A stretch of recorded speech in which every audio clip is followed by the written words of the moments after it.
নমস্কার বন্ধুরা, প্রচেষ্টা ফর স্টাডিতে তোমাদেরকে স্বাগত। আজকে আমি উচ্চ মাধ্যমিক ভূগোল পারুল টার্গেট মডেল কোশ্চেন সেট 1, 2, 3, 4, 5 মোট 5টি সেটের সমস্ত এমসিকিউ প্রশ্ন এবং উত্তরগুলো তোমাদের সামনে তুলে ধরবো। তোমরা ভিডিওটা প্রথম থেকে শেষ পর্যন্ত দেখতে থাকো, আশা করি তোমাদের খুব ভালো লাগবে। বন্ধুরা, 1 নম্বর সেটের এমসিকিউ প্রশ্নগুলো তোমরা দেখে নাও। একের প্রশ্ন দেখো, 1912 খ্রিস্টাব্দে মহাদেশীয় চলন তত্ত্ব কে প্রবর্তন করেন? এর উত্তর হবে অ্যালফ্রেড ওয়েগনার। দুয়ের প্রশ্ন দেখো, ওয়েগনারের মতে প্রাচীনকালের অখণ্ড ও বিশাল স্থলভাগটি ড্যাশ নামে পরিচিত ছিল? এর উত্তর হবে প্যানজিয়া। তিনের প্রশ্ন দেখো, পাশের চিত্রে প্রদর্শিত মহাদেশ দুটির উপকূলীয় সংযোগের এই প্রমাণটি ওয়েগনারের তত্ত্বে কী নামে পরিচিত? এর উত্তর হবে জিগসফিট।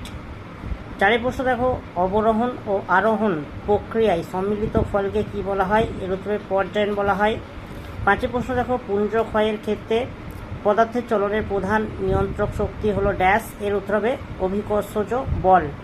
ছয়ের প্রশ্ন দেখো, পাশের চিত্রে প্রদর্শিত অপ্রতিসম ভূমিরূপটির নাম কি? তোমরা চিত্রটি দেখে নাও। এর উত্তর দেখো রসে মাতানে। সাতের প্রশ্ন দেখো, নির্দিষ্ট উষ্ণতায় নির্দিষ্ট পরিমাণ বায়ুতে উপস্থিত জলীয় বাষ্প এবং ওই একই উষ্ণতায় ওই একই পরিমাণ বায়ুতে জলীয় বাষ্পের সর্বোচ্চ ধারণ ক্ষমতার অনুপাতকে কী বলে? এর উত্তর হবে অপশান এ, আপেক্ষিক আর্দ্রতা। আটের প্রশ্ন দেখো, জলকণা ও তুষারকণার মিশ্রিত অধক্ষেপণকে ড্যাশ বলে? এর উত্তর হবে স্লিট বলে। নয়ের প্রশ্ন দেখো, নিচের দুটি বক্তব্যের মধ্যে একটি বিবৃতি এ, অন্যটির কারণ আর। বক্তব্য দুটি পড়ে সঠিক উত্তরটি নির্বাচন করো। বিবৃতি এ দেখো, মেঘমুক্ত পরিষ্কার রাতে শিশির বেশি জমে। কারণ আর দেখো, মেঘমুক্ত আকাশে ভূপৃষ্ঠ দ্রুত তাপ বিকিরণ করে শীতল হয় এবং ভূপৃষ্ঠ সংলগ্ন বায়ুর উষ্ণতা শিশিরাঙ্কের নিচে নেমে যায়। এর উত্তর হবে অপশান এ। এ এবং আর উভয় সঠিক এবং আর হলো এর সঠিক ব্যাখ্যা। 10এর প্রশ্ন দেখো, মহিষ্যমান ও গভীর সমুদ্রের সমভূমির মধ্যবর্তী খাড়া ঢালযুক্ত অংশকে কী বলে? এর উত্তর মহিলার বলে।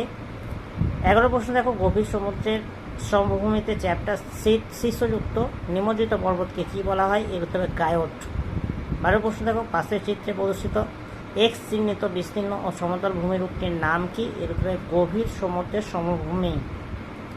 13 প্রশ্ন দেখো, 1875 খ্রিস্টাব্দে জীবমণ্ডল বা বায়োস্ফিয়ার শব্দটি প্রথম ব্যবহার করেন? এর উত্তর হবে এডওয়ার্ড সুয়েস। 14 প্রশ্ন দেখো, অশ্বমণ্ডল, বাড়িমণ্ডল ও বায়ুমণ্ডলের সংযোগস্তরে গড়ে ওঠা জীবের বাসযোগ্য স্তরকে কী বলে? এর উত্তরে জীবমণ্ডল বলে। বন্ধুরা, এবার স্তম্ভ মেলা প্রশ্নগুলো তোমরা দেখে নাও। একের প্রশ্ন দেখো, উৎপাদক। এর উত্তরে দেখো ফাইটোপ্ল্যাঙ্কটন বা ঘাস অবলিক ঘাস। 2 বি দেখো, প্রাথমিক খাদক। এর উত্তরে দেখো ঘাসফড়িং অবলিক হরিণ। সর্বোচ্চ খাদক।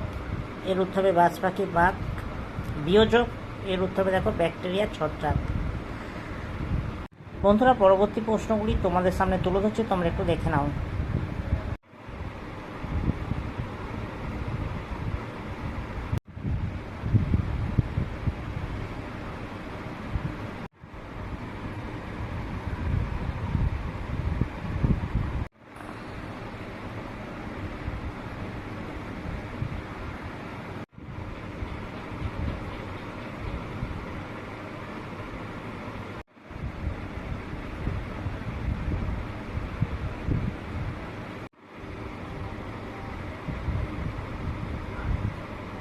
বন্ধুরা, 3 নম্বর সেটের এমসিকিউ প্রশ্নগুলো তোমাদের সামনে তুলে ধরছি, তোমরা একটু দেখে নাও।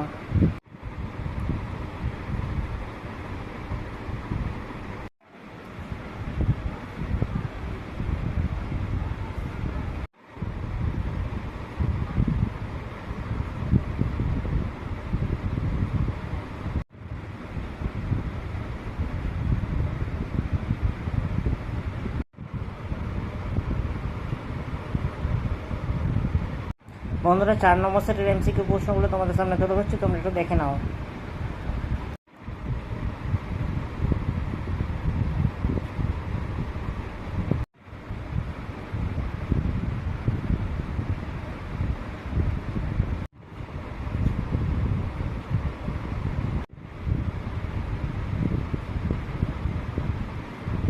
বন্ধুরা, 5 নম্বর সেটের এমসিকিউ প্রশ্নগুলো তোমাদের সামনে তুলে ধরছি, তোমরা একটু দেখে নাও।